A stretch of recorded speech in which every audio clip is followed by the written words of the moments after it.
To start Carnarvon hike, we arrived at Cat Creek Provincial Trailhead. When you arrive there, you will find one of two parking lots. Across from the parking lot is a river. If you're facing the river, you can go right and follow the river until it turns into what looks like a bike path.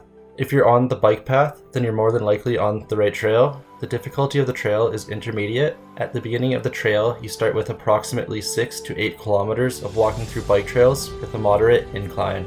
About 2 kilometers in, you will need to cross a river with slower moving current, with water levels reaching just above knee level. Once you're about 8 kilometers in, you'll start getting clear views of the mountains and the terrain will turn into smaller bundles of rocks. The trail becomes steeper and there's about 10 to 15 minutes of climbing up chains next to a waterfall. The part of the hike that is most difficult is climbing the chains. I'd recommend that you're at least average fitness level attempting the chains. Because a lot of focus is needed for the chains, it'd be difficult to bring an animal with you on the trail.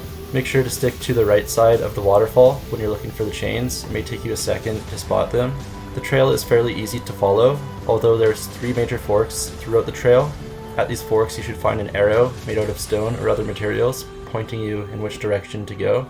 It's recommended that you bring bear spray with you and that you hang your food away from yourself as well as other campers, since there is the possibility of seeing a bear on the trail.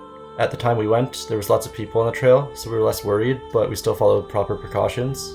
The best camp spots are around the ring of the lake, which are sheltered by trees, protecting you from the wind. It's possible that these spots will fill up, but if they do, there's still lots of spots around the lake, they're just less sheltered by the wind.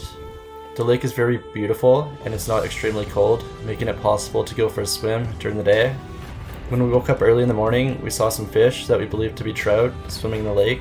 They swam really close to you. When we were swimming in the lake, they were literally just a meter away. The viewpoint is about 10 meters uphill from behind the campsite. This gives you a great view of the area. You still have enough energy left in you at the end of the day.